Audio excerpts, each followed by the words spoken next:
Adonai ro'i lo echsar binoteh sheyarbitzeni. Al mei menuchot yenahaleni, nafshi yishovev. Yancheni b'maglei tzedek lema'an shemo. Gam ki elech begeitz al mavet lo irara, ki ata imadi. Shiftecha umishantecha, hema yenachamuni. Ta'aroch lefanai shulchan, neget sorerai. Dishanta v'shemen roshi. Kosi revayaha, ach tov v'chesed yudafuni kol yemei chayai, v'shafti beveit Adonai le'orech yamim.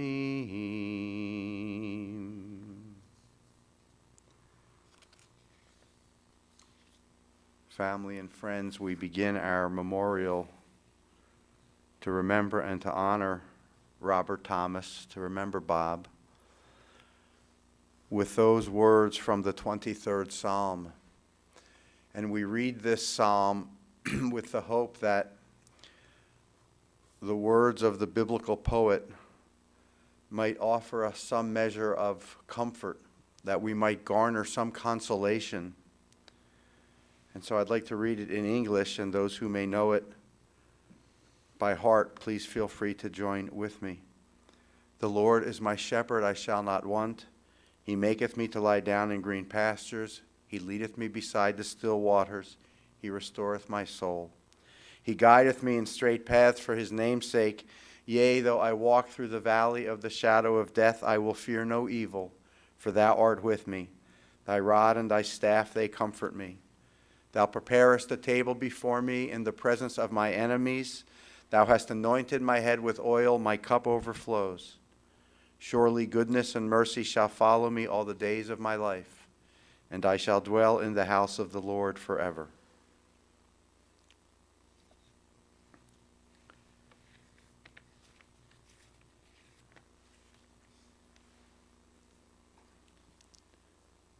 Jason, to you, and Aaron, to you, and to your families, and Mary Ann.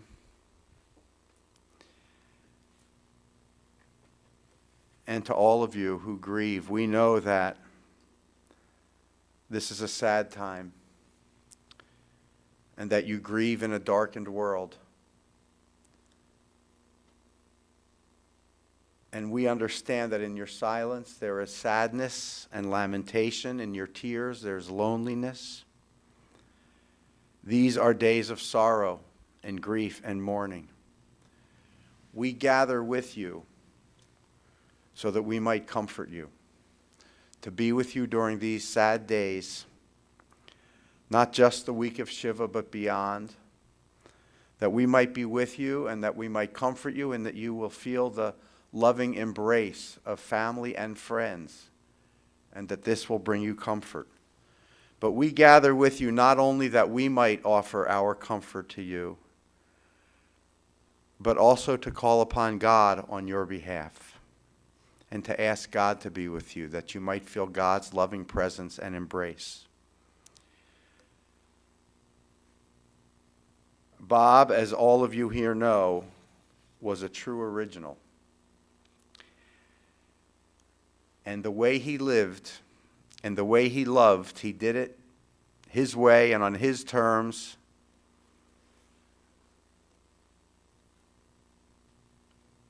And his love that he shared with all of you united you in life. And his is a love that death does not sever. His love does not end with his death. It remains in your hearts and in your souls. And though these are days of grief and sadness, we reach deep into ourselves to also find the strength to be grateful for the gift of his life and to be thankful for the companionship that you shared with him along life's path. We are thankful, too, for the tenderness of memory and for the gifts of his heart and his mind and all those things that he did and said that brought joy and smiles and laughter into our hearts and into our lives. All of these are now a precious remembrance. And even in our grief, we offer our deepest gratitude to God for the gift of Bob's life.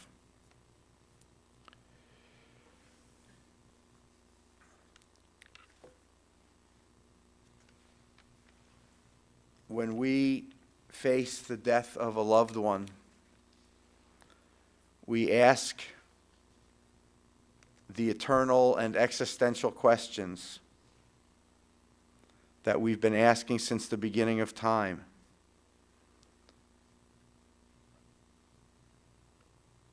And we wonder what regard God has for us, for our lives seem to be so fleeting. The psalmist wrote it this way, that we are like a breath, our lives little more than a passing shadow. And we wish that we were wise enough to know what lies beyond our death, but this, of course, is a mystery.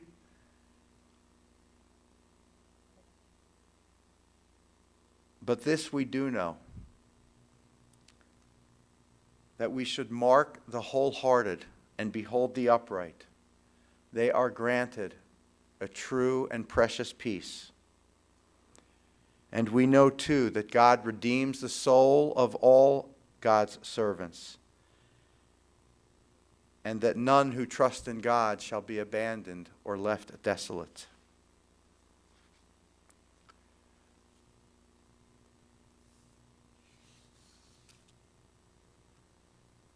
I will say this, despite that we don't know what may lie beyond the grave, I know that Fox TV ratings are down the last 2 days.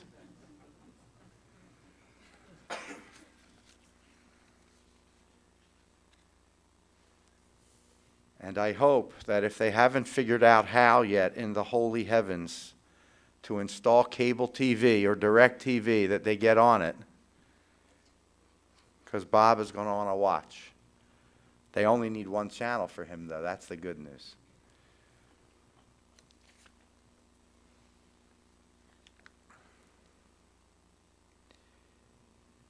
Adonai mi yagor ba'ohalecha u'mi yishkon bahar kodshecha holech tamim u'foel tzedek v'dover amet bilvavo.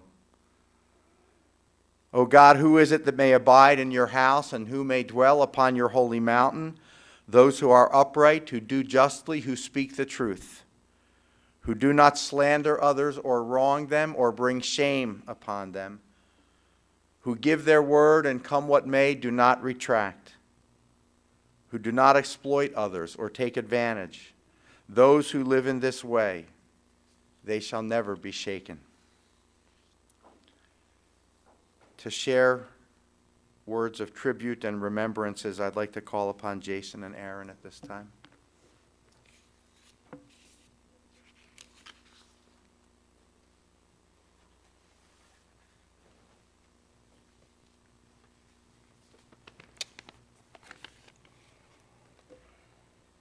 Dad always said he wanted a party, so we'll try to do what we can. And when you look at somebody and you want to know what type of person they are, look at their children, as this is a direct reflection of who they are. Dad, you raised two children that both had the privilege to be raised by you. Both your children went on to become outstanding members within society. They both have their own families with children where they can take what you have taught us and teach them. You always taught us that education is the way to success. So you and Mom put us in a position that both were able to graduate from Miami of Ohio, as you always pushed education. My dad had something very special, the gift of gab. It was unbelievable. He could talk to anybody. We would go to Walgreens and he'd see somebody that he never met before, and within 2 minutes, that person was their best friend, and they were taking him home for dinner. It was unbelievable. A couple of things that you taught us, Dad. Stay loyal to your kids. I can remember when you promised to take the family to a baseball game when we were little. His work called him and said that he needed to come into work. He had told them, unfortunately, I promised my kids I would take them to the Indians game. He was let go from the job, which is a valuable lesson that he taught me. When you make a promise to your family, you keep it. Work ethic. Dad, you did whatever it took to provide for your family. I remember when you didn't call off from work for one day. Not when you were sick, not when you didn't feel well, for 7 years. Imagine that. 7 years. Didn't call one person. That work ethic was passed down to Aaron and I, and we will continue to pass down your hard work ethic and teaching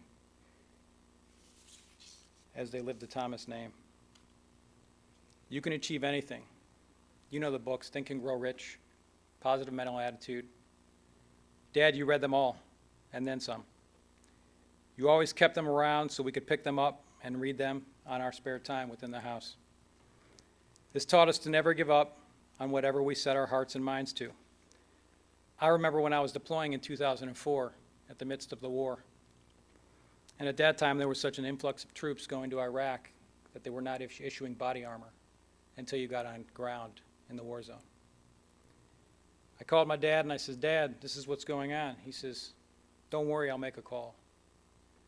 I'm thinking, Dad, I know you got the gift of gab, but how are you going to make this work out? This is the Department of Defense we're talking about. So I called him and I says, Dad, we don't have it. He says, I'll make the call. We hit grounds in Kuwait. I see a soldier who's issuing out the body armor. And he goes, guys, you're in luck. A trailer just arrived. A brand new big trailer, all full of body armor. And I knew that Dad not only took care of me, but he took care of all the other soldiers that were going to fight in the war. That's the power he had. We were very fortunate to be raised by Dad. I know now Dad is smiling down from above, eating a Big Mac, reading the Plain Dealer, and talking to everybody that he just met. This blanket you see here was made 13 years ago. And on it are units that protected me and my unit while deployed in Iraq. 11 years ago, Mom was buried with that exact same blanket.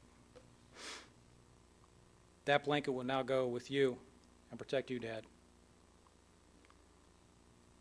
There are customs and courtesies within the military that are performed when someone passes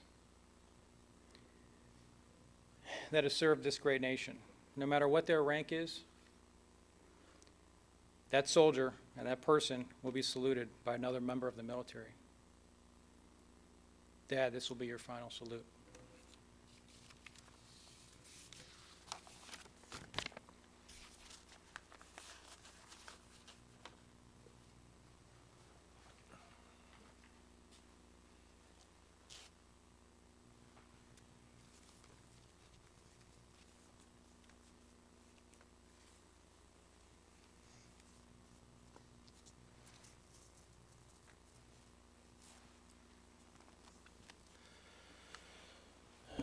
All right, I'm going to try to get through this, so bear with me.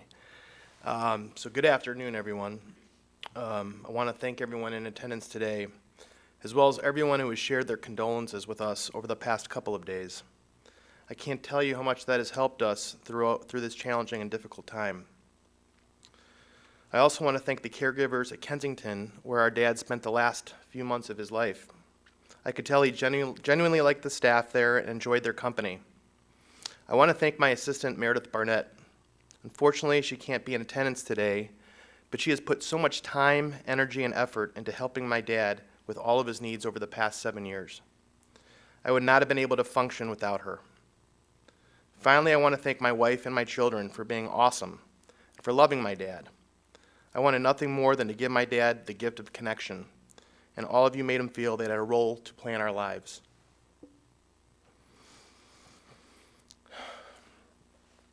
I truly want this to be a celebration of my dad's life. Since suffering a stroke and after quadruple bypass surgery in September of 2007, my dad's new state of being was one that dealt with physical pain and discomfort.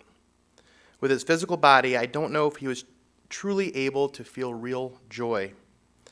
At approximately 3:30 p.m. on August 1st, 2018, my dad exited from his physical body.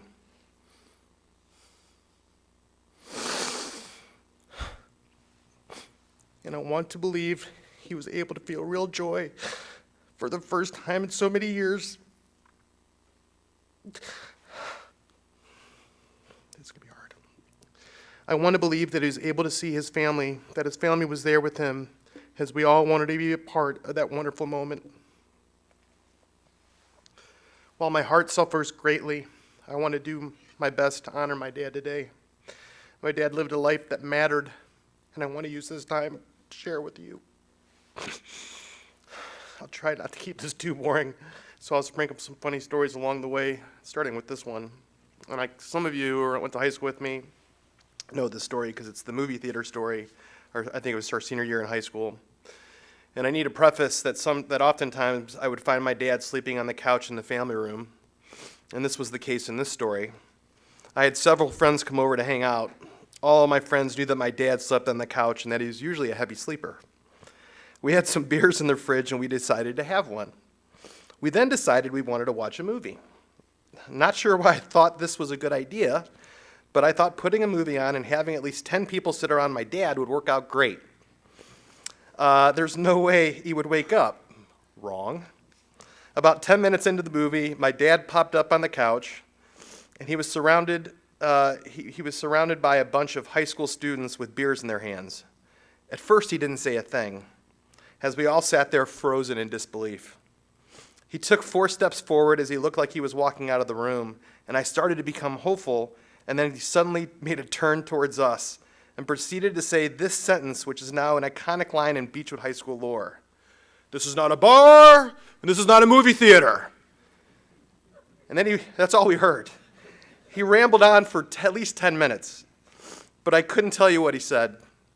We couldn't stop laughing from his opening line as we realized how comical it was for us to be drinking beer, watching a movie, with my dad sleeping on the couch with us.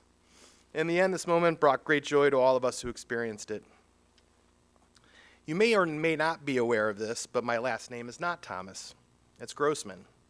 Bob Thomas is technically my stepdad. He came into my life when I was 6 months old. I was so fortunate in my life to have 2 dads that loved me unconditionally. My father, Arthur Grossman, lives in Cleveland too, and I love him dearly.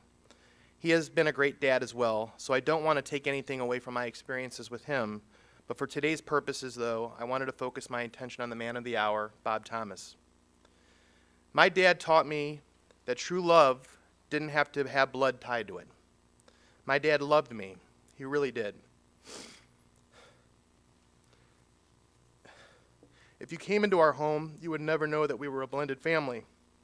My dad made me feel special. He made me feel that anything was possible, and I could be one of those people who made the impossible possible. Sometimes I felt like I was an invincible superhero because of how he helped me see myself in this world. My dad encouraged me to be a kid. He was such a huge giver, almost to a fault. If he ever had spare change, he always gave it to my brother and I so we could ride our bikes up to Heights Pharmacy and purchase baseball cards and stickers.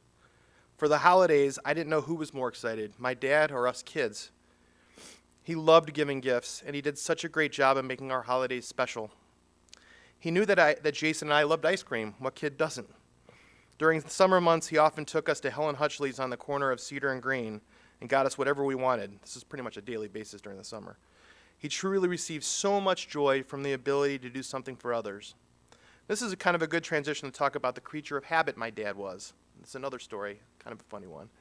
It's called the Bialy's Bagel story. So bagels on Sunday was a weekly tradition for years. There was a routine to this, though.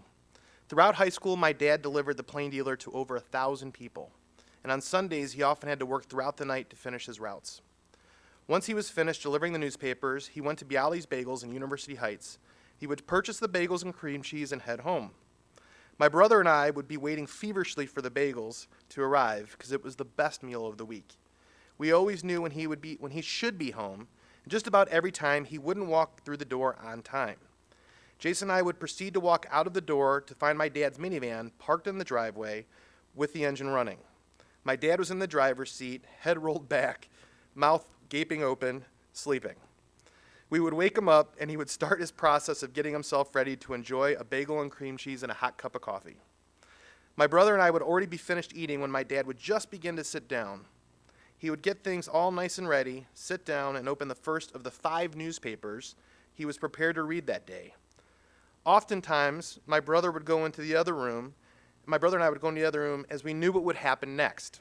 He would start reading the newspaper, and within about 5 minutes, we would take a peek into the room, and we'd see his head start to bob.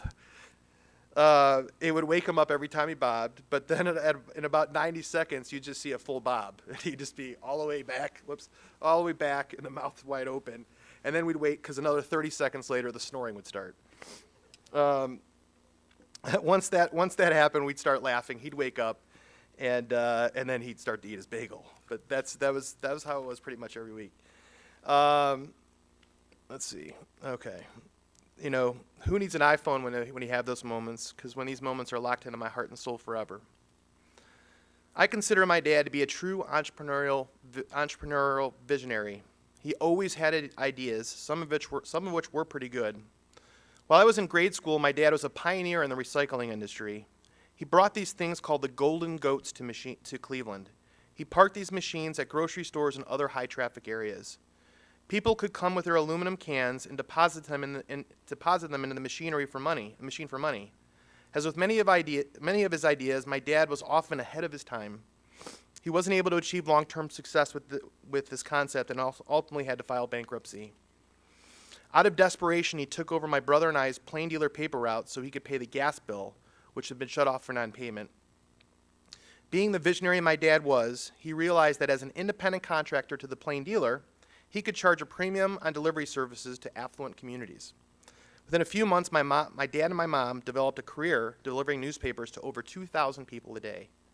They pulled in close to $200,000 a year, and within a couple of years, other adults caught on to the concept, and suddenly, delivering the newspapers became an adult profession. My dad loved expressing his vision and was always willing to take risks.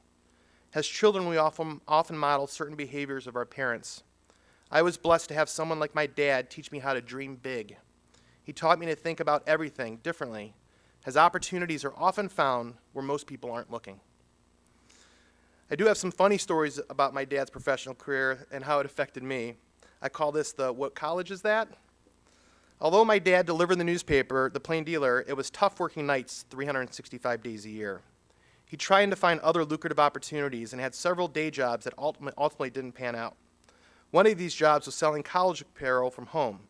The problem with this idea was that no one knew what colleges he was selling apparel from. Since he had a hard time selling these clothes, it became the clothes that my brother and I would be forced to wear throughout junior high school. It became a running joke at school. I was always wearing some college-embroidered sweatpants and sweatshirt with no understanding what the college was. While my friends wore Ohio State gear, I wore sweatshirts with Ohio Christian University on it. And I was Jewish. While in the moment, it wasn't funny to me, as I got older, this became a fond memory of my youth. In a way, my dad taught me that it's not what you wear on the outside that makes you who you are. It's what comes from the inside that makes you the person you are going to be. When my brother and I were little, my dad enrolled us in so many different activities, many of which were sports related. For whatever reason, I took to wrestling. As the years progressed, I became better and better, and as a senior in high school, I was in line to become a state champion. Until an injury almost ended my career. Luckily, I was able to work with a former Olympic doctor who had some progressive strategies to treat my injury. With a lot of hard work and effort, I was able to return just in time for the start of qualifying for the state tournament. I wrestled with one arm basically taped to my chest, and I pinned my way through sectionals. My dad was my biggest fan, and he was also a true salesman, as my brother pointed out earlier, and somehow convinced Channel 5 News to do a whole story on me on my return to wrestling. It was so cool to be on TV. The next week, I wrestled in the district tournament, and if I placed in the top 4, I would qualify for the states. I pinned or majored my way to the finals, officially qualifying for the state tournament. My dad was so excited that he somehow convinced 2 major news stations to show up to record my finals match. Unfortunately, I aggravated my injury and had to pull out. No news story on that night. I ended up winning 2 matches at the state tournament, but fell short of my dream of becoming a state champion. I felt there was more for me to do, and I wanted to wrestle in college. Now, Beechwood is considered to be a small school. Normally, if you wrestle for a small school and don't place at the state tournament, you aren't getting any offers to wrestle at a Division I program. But I tell you that my dad was my biggest cheerleader and that he was a true salesman.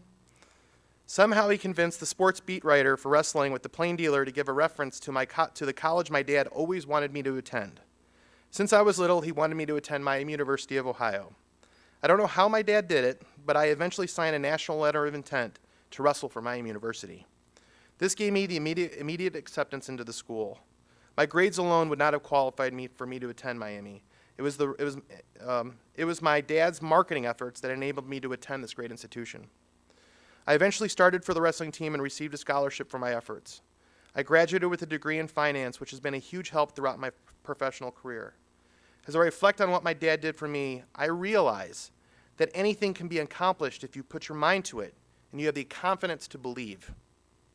Really quick, I do want to share one more funny story from high school for a minute. As a joke, my high school girlfriend brought me a pair of thong underwear. No, I never tried it on, but my dad did accidentally. Somehow the thong underwear landed in my dad's dresser. And when my dad woke up, it usually took him time to kind of really wake up.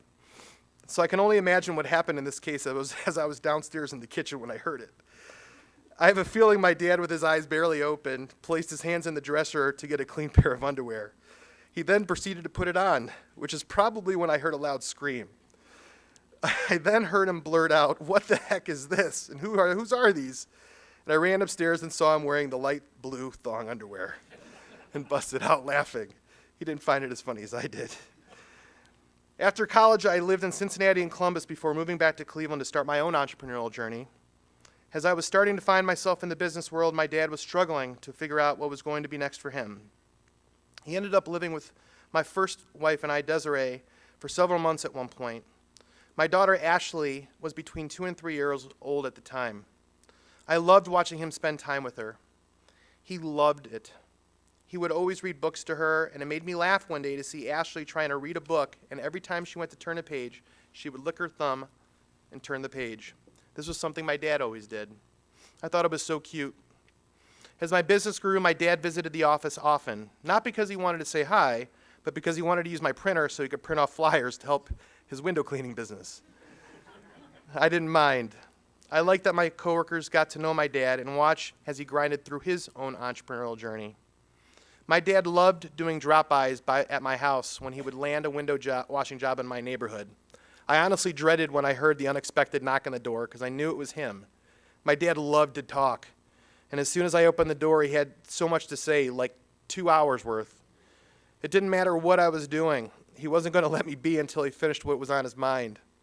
As much as I was so annoyed and frustrated from these moments, I wished for nothing more than to have it happen to me one more time. Sorry. One of the darkest times in my life happened within a few weeks of each other.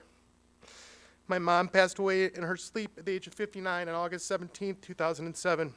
And less than 2 weeks after her death, while I was still trying to get over her loss, my dad had a heart attack. I was so frightened and overwhelmed from all of it. I ran to see him, and he seemed fine, which was a relief. He ended up having quadruple bypass surgery, and on the day he was to be released from the hospital, a clot formed his heart and hit his brain, causing him to have a major stroke. My life, and more importantly, my dad's life, would change forever. The two things my dad enjoyed most was talking and eating. The stroke paralyzed his mouth. He was no longer able to speak normally. He couldn't eat foods through his mouth, and he was required to have a PEG tube placed into his stomach, which would be the primary way he would ingest nutrition until his passing almost 11 years later. Think about that for a second. For the past 11 years of my dad's life, he wasn't able to enjoy a meal at a restaurant or even feel comfortable sitting with us at the dinner table. His gift of gab was gone, yet he fought. He fought to try to get better. He had a vision that he would one day overcome all the odds and get better. As 1 year became 2 years and 2 years became 3, I think my dad started to realize that he wasn't going to be that miracle case. I really think it frustrated him greatly. And I began to see part of his vivacious spirit wane. He became more recluse, and he began to simplify his life considerably. For the majority of the past 11 years, my dad lived with me. For the past 6 years, he lived in an in-law suite that was roughly 900 square feet that was located right above our master bedroom. He had his own set of stairs, which made his place really feel like it was his own apartment. My dad was fiercely independent until the end, and this apartment allowed for him to feel as if he owned his independence.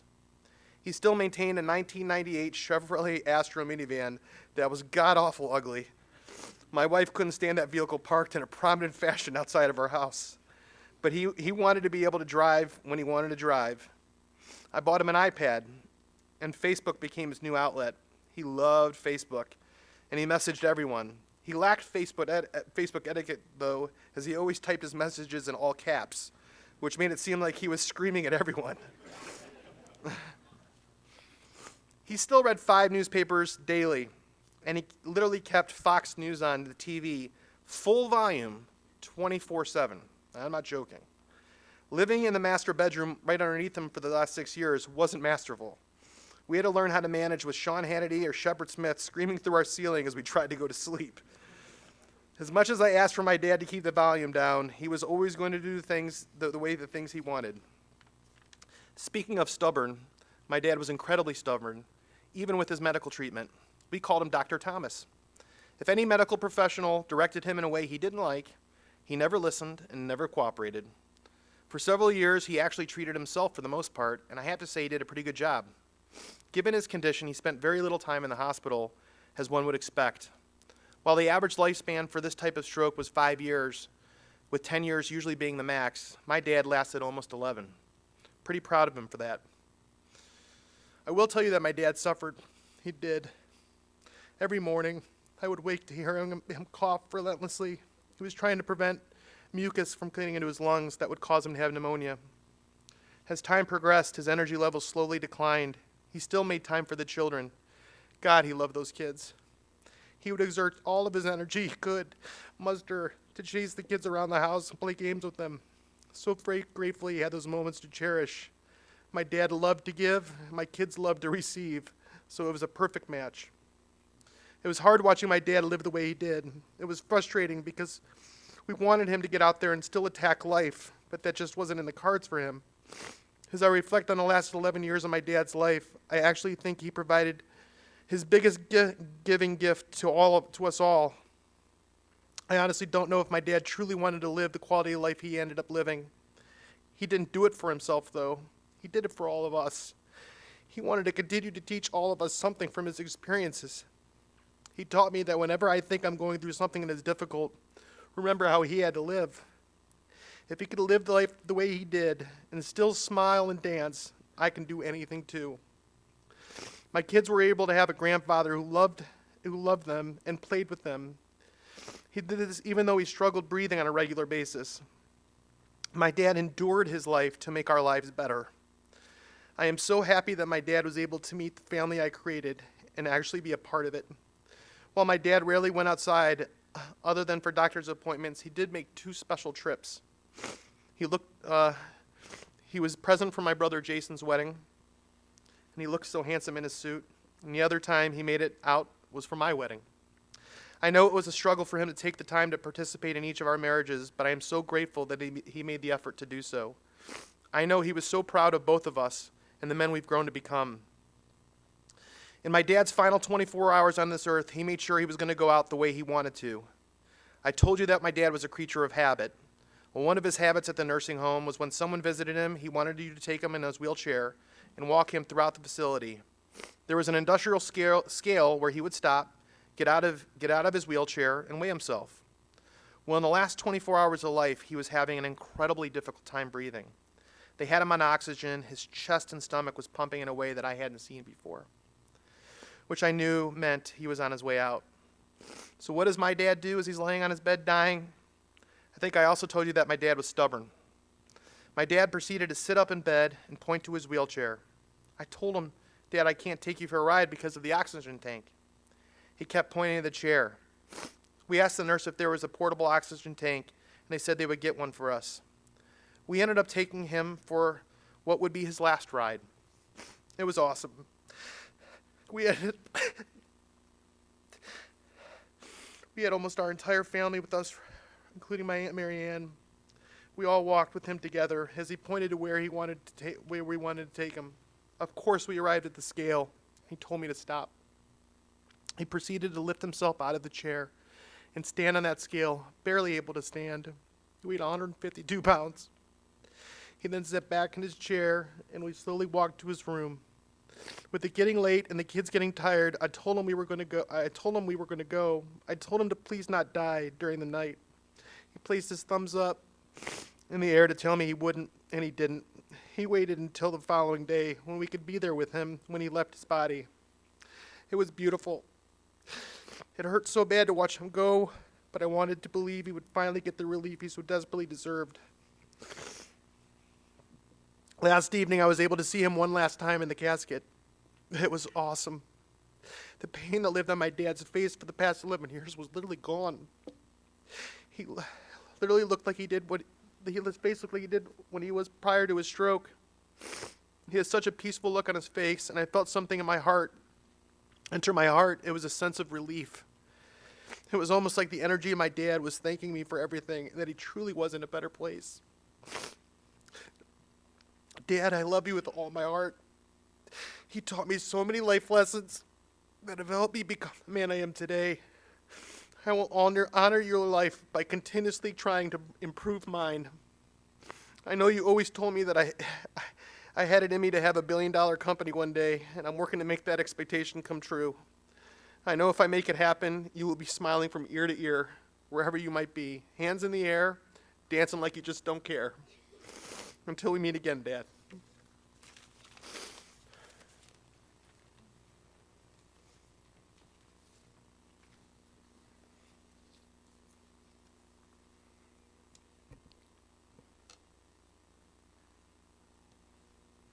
Tradition teaches that words that come from the heart enter directly into the heart. Thank you. I'd like to call upon two of the granddaughters, Carlina and Ashley, to come forward.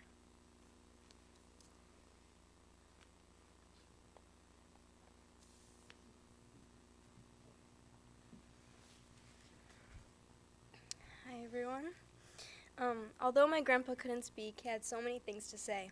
Every time he would come downstairs, he always had to show us videos of things that made him laugh.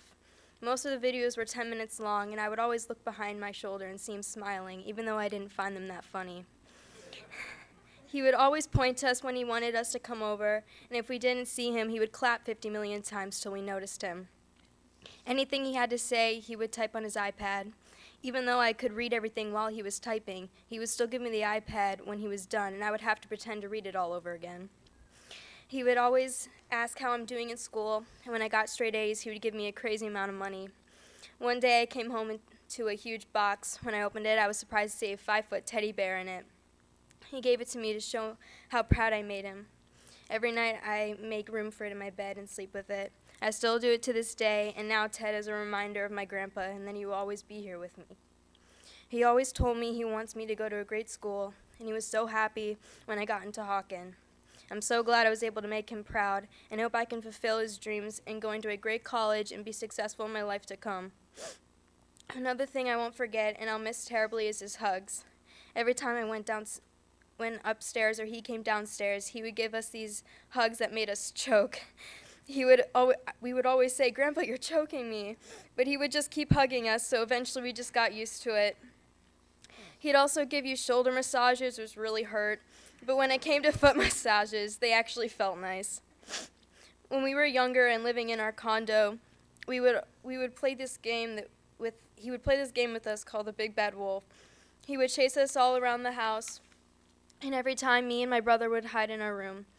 We had a bunk bed, and every time he came into the room, he would make this freakishly weird noise that sounded nothing like a wolf, but we just went with it. He would climb up the ladder and pull the covers from my head and tickle me, but most of the time he did it too rough, so it didn't feel good. I always regret the times when we could hear his footsteps down the hall, and we would hide because at times I got annoyed reading the newspaper or watching long videos. I regret not getting to know him and asking questions about his past. I wish I went upstairs more and talked to him about life outside of school. Grandpa, I'm going to miss going upstairs and see you sitting on that gross rocking chair we got you, and all the times where you would sneak candy for us even though the parents didn't want you to. And I'll miss you chasing us around the house and reading news articles that I didn't care much about. And of course I'll miss those crazy dance moves you would make when you were happy. I'm so grateful I was able to give you one final kiss on the head and whisper I love you in your ear while you took your last breath. Although it was sad to see, I know it brought you joy and that we were all there for you by your side. I hope you know how much I love you and how happy that I was that I made you so proud. I will miss you so much, Grandpa. I hope you're in a better place now. I love you.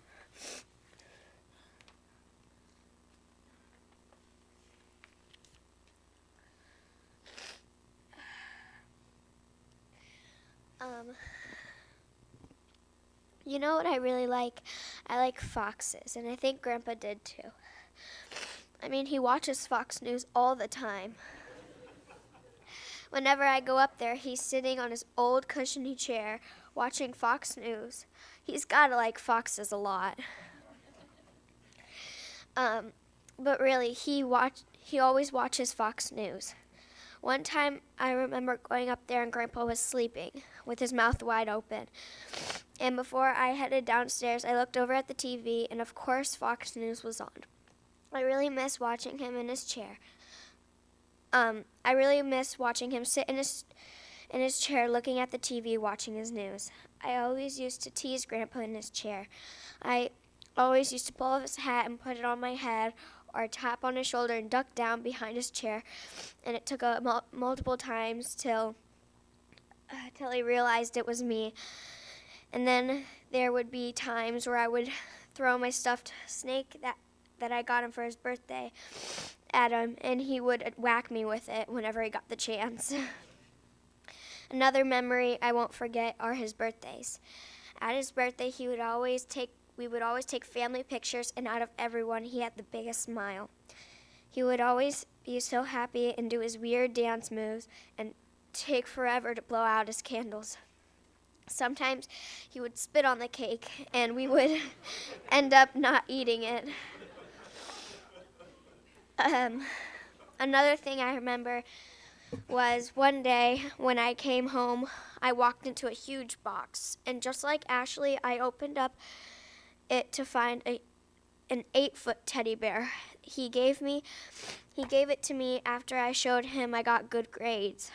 I gave him a huge hug, which ended up choking me, but I know he was proud of me, and I would never forget that.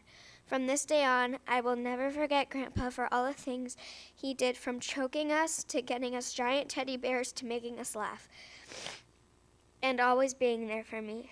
My last words were I love you to Grandpa, and I'm happy that they were. I'm also happy that he's in a better place now, even though I wish it was here. I love and I will miss you so much.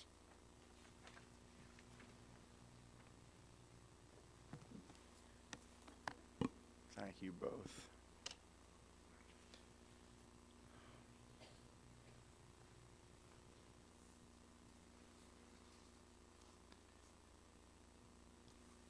I just want to share two thoughts. One is from something that we discussed last night. And I don't remember, Marianne, if it was you that said it or who, but you talked about how Bob modeled for all of you how to cope with troubles and adversity. He taught you, obviously, many life lessons that you carry in your hearts, but that one in particular, because life wasn't always kind to him, and he had his share of struggles. But in the way that he chose to live, and the way he coped, he taught you a wonderful lesson that can't be taught through words, but it's taught through action.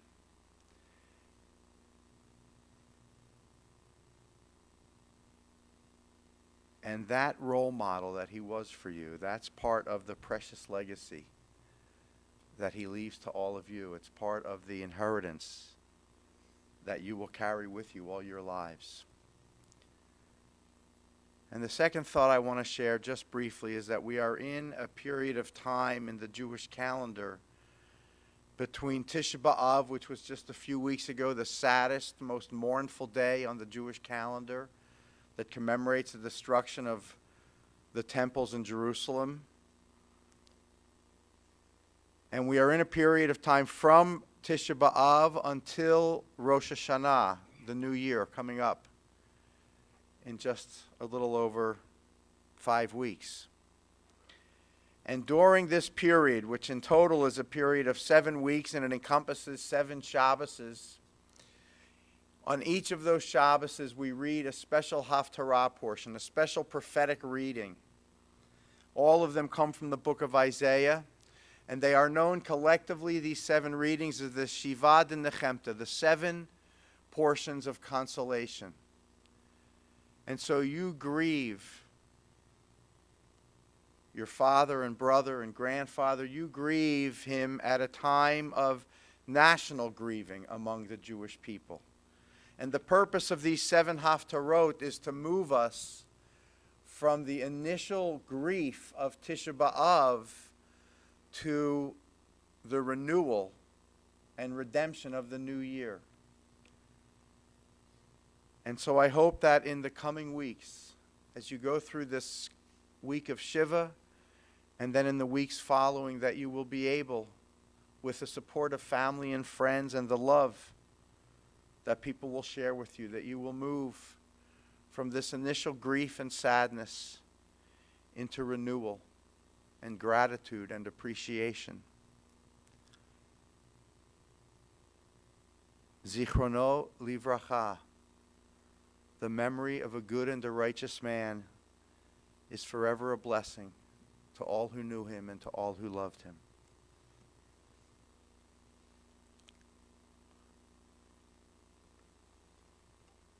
The eye never has its fill of seeing. These words were written by Kohelet, the author of Ecclesiastes.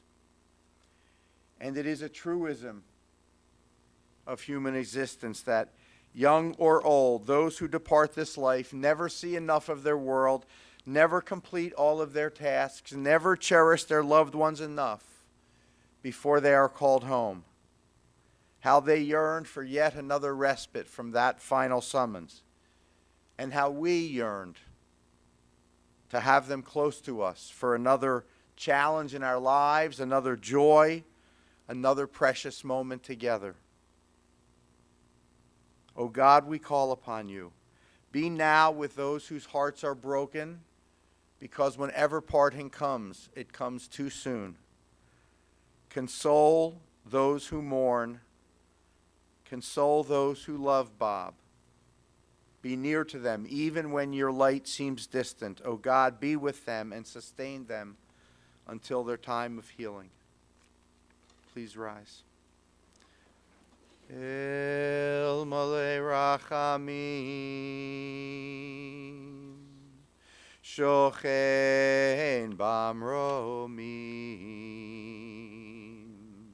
Hamtzei Menucha Nechona, Tachat Kanfei Hashchina, Im Kedoshim Utehorim, Kizohar Harakia, Mazhirim et nishmato shehalach leolamo began Eden tehei menuchato ana bal harachamim hastireha beseter kanafecha leolamim vayitzror bitzror hachayim et nishmato Adonai hu nachalato V'yanuach b'shalom al mishkavo v'nomar Amen. Compassionate God, eternal Spirit of the universe, grant perfect rest in your sheltering presence to Robert C. Thomas, for he has now entered eternity. O God of mercy, we pray. May Bob find refuge in your eternal presence, and may his soul be bound up in the bond of everlasting life. God is his inheritance, and we say, Amen. Please be seated.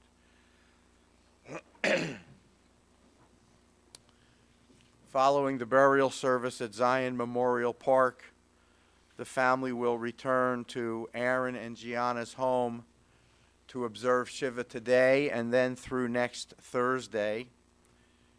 The Grossman residence is 503 Fox Run Trail in Aurora. And for those who may wish to honor Bob's memory with a charitable contribution, the family suggests that you direct your generosity to the American Heart Association.